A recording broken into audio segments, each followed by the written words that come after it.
Alright, I know this sounds f***ed up, but let me explain. So recently I was rewatching Stranger Things and it got me thinking. Sometimes characters need to die. But not just die, they need to not come back and ruin the emotional moment that we had. And yes, this is clearly directed at Hopper, but 1, I absolutely love Stranger Things, and 2, I loved his character in the first 2 seasons. But this idea sparked a whole new conversation that I had with myself. Death can be as good for a show as it can be bad. It all just depends on how you use it. Make sure to like and subscribe, and let's talk about how death can benefit or ruin a show.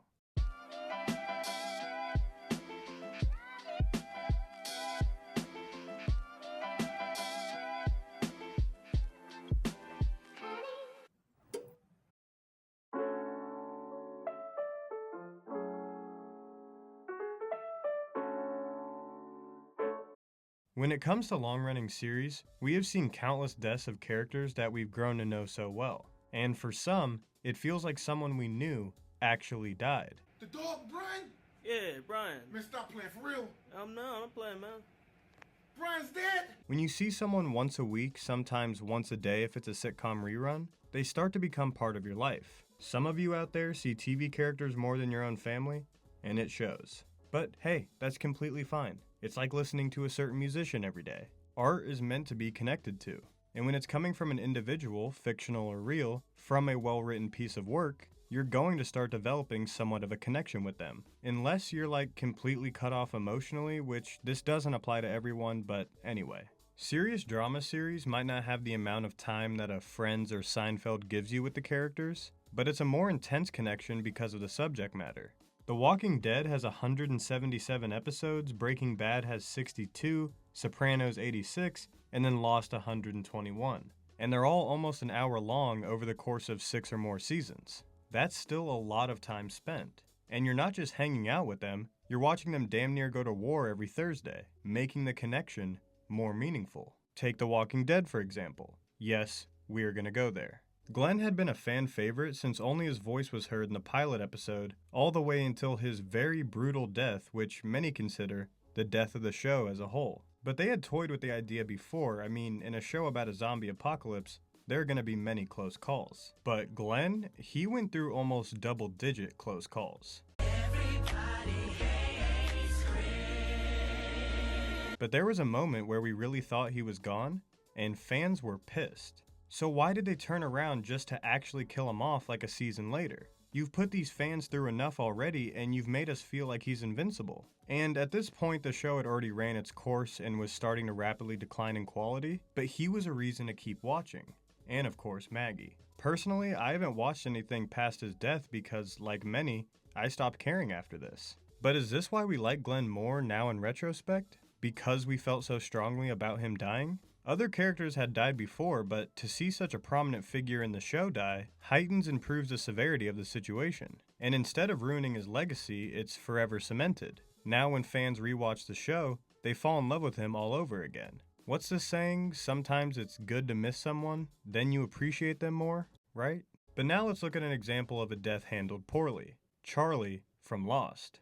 Just like The Walking Dead, people had to die in order for the severity to be shown, and overall, it's inevitable in a situation like this. Now, if they killed off Hurley, we would have some problems. But Charlie, he was a very complex character. He started off as a drug addict, and we didn't like him for a period of time as his mental state caused him to almost be exiled from the group, but then he redeemed himself and became a fan favorite. That's why his sacrificial death was so much more emotionally hard-hitting. By the ending of Season 3, he was now a main character and integral to the plot. Charlie ended up providing some of the best moments, like the Greatest Hits episode, which is one of the best and most emotional of the whole series. And then they kinda ruined it. And I don't blame Lost for this because the show is riddled with time travel, multiple timelines, and universes, but we kinda always knew that that wasn't gonna be the last time we saw him. We get to see his life before the island and him living in a world where the plane never crashed, and his character kinda sucked. The show deals with death in a very strange way to begin with,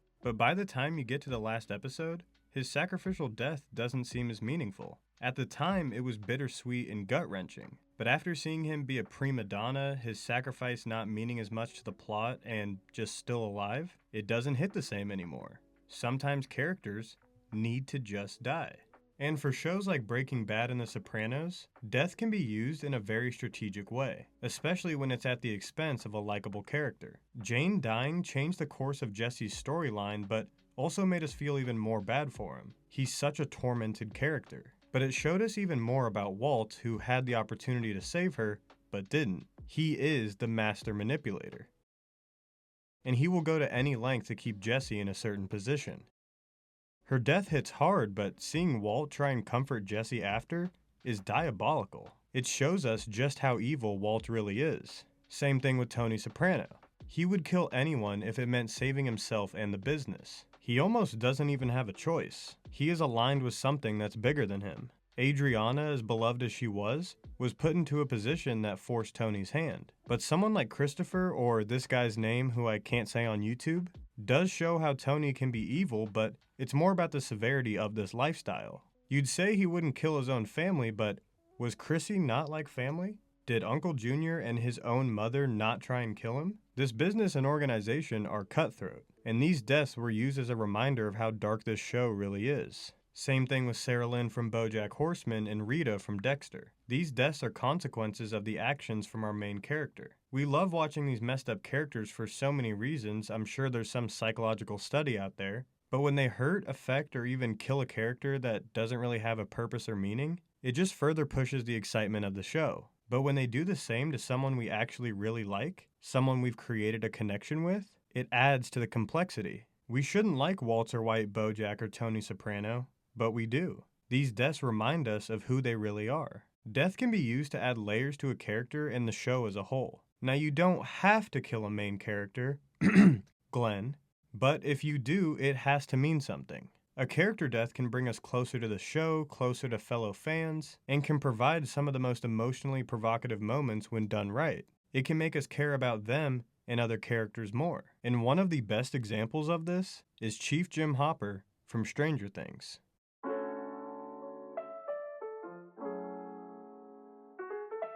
Brian, Yeah, he alive. the dog, Yeah. he's back. Alright, so the reason I made this whole video in the first place, Stranger Things.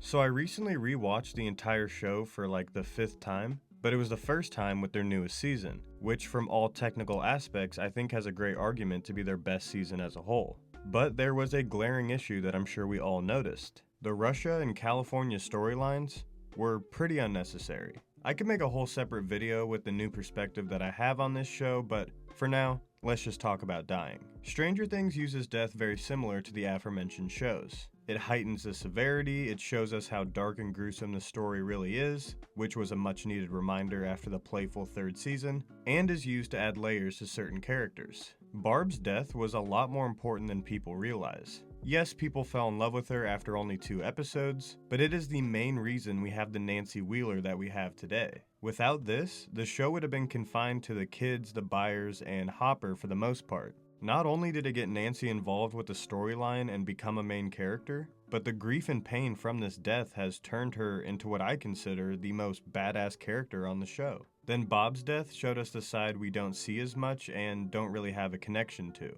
Literally everyone else in Hawkins. There's so much loose talk in the show about other innocent residents going missing or dying, but we never see them, so it doesn't necessarily affect us. Seeing someone as innocent and non-deserving of becoming Demo Dog Dinner as Bob Newby showed us how dark the Upside Down and its habitants really are, just like with Barb. It's not just happening to the main cast, even though it kind of feels like that at times. This is spread out to the entire community. It also, very similar to Glenn, cemented his legacy as the hero he made himself into. Now, Billy, he's pretty interesting. I'm sure I can speak for everyone when I say I didn't care if he lived or died.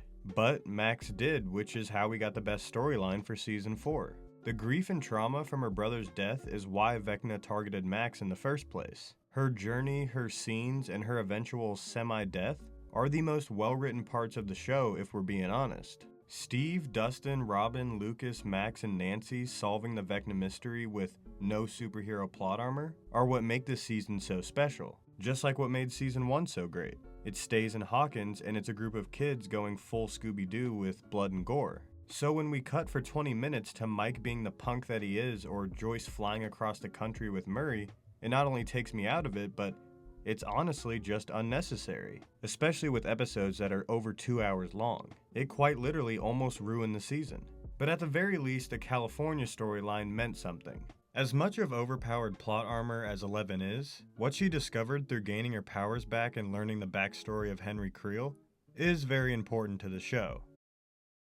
I actually really enjoyed this aspect, and it tied the whole Stranger Things lore together perfectly. It made a full, complete story. But what is the point of Hopper getting out of Russia? First of all, if he survived that blast, couldn't he have made it out of there okay? Like, I know the Russians were already coming in hot, and he didn't know the US government was already on its way, but right here, Joyce and Murray spend about 15 seconds realizing what just happened. They see some Russians, so they run, and they are instantly met by US soldiers. Now, yes, we don't know the full timeline right here, but we see a couple of minutes later, Dr. Owens is right there, right where Hopper could have stayed put and waited. I know it's not as simple as that, and maybe the Russians fled through the Upside Down, which I feel like would just still place them in Hawkins, but come on. He did not have to be taken to another country. But that's not even my gripe with this, that's just me being picky. We didn't know he survived, we rightly assumed he was dead, which gave us one of, if not the best scenes in the entire show. I knew what was coming when I rewatched this season again.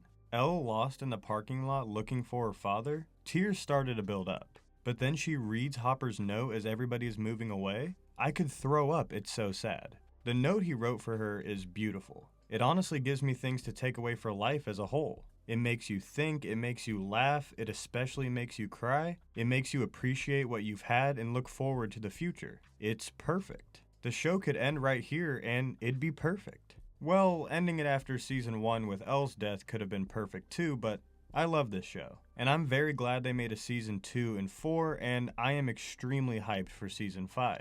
Season 3, however, as a whole was honestly not that good now that I look at it without rose-colored glasses. Except episode 8. This scene makes up for it all. Main characters were actually ruined this season, and Hopper was starting to fall down that path, but this made up for it.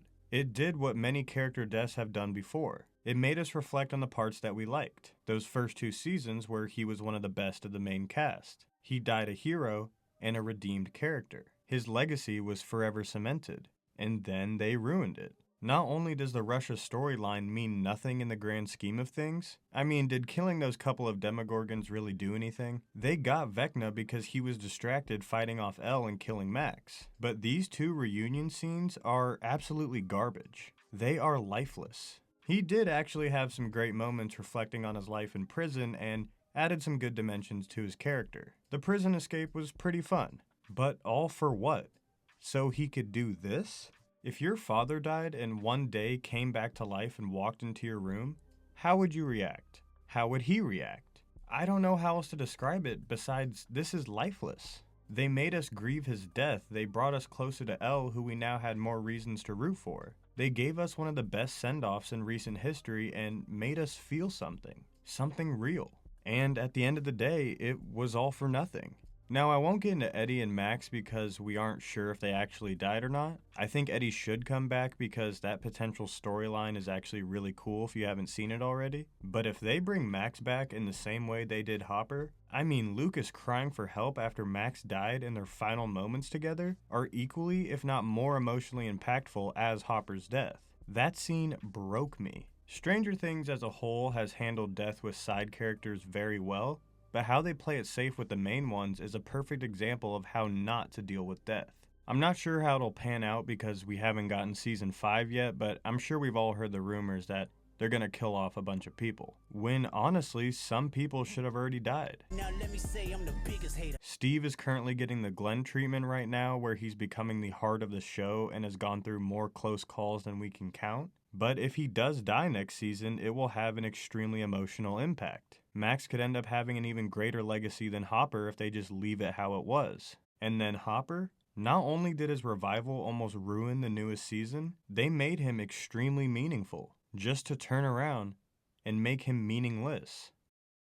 Death is a very touchy subject in general, but when it comes to TV shows, it is as divisive as it gets. I know it's all fictional and just stories, but we feel it either way.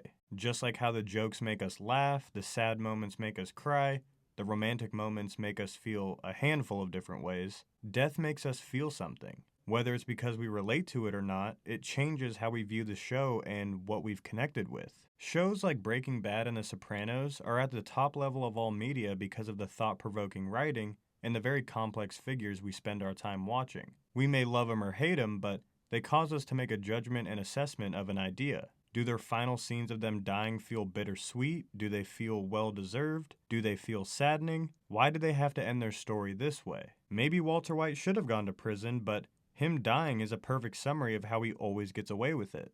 He can't keep getting away with it! A similar finale death that I wanted to talk about, but was trying to keep this short, which never happens, is How I Met Your Mother. The person we've been leading up to all these seasons just dies once we finally get to her. The entire point of the show and this story was her, and she's inconsequential by the end of it. Or is she? Does this change everything we've seen up until this point, or does the show remain the same? I mean, I can answer this right now, that ending sucked and was done poorly, but they were trying to make an authentic moment and it just fell short, which happens all the time. And does Hopper coming back change the way we felt at the ending of season 3? I literally watched it again and it still hit, but it honestly didn't hit the same knowing he survives. But when I first watched it, man, it got me. Most of the time, art is trying to make us feel something, or should I say, it just does make us feel something. But when that feeling is forced, it ruins our perception of the work. That's why deciding to kill a character, just like making two fall in love or making someone fundamentally different,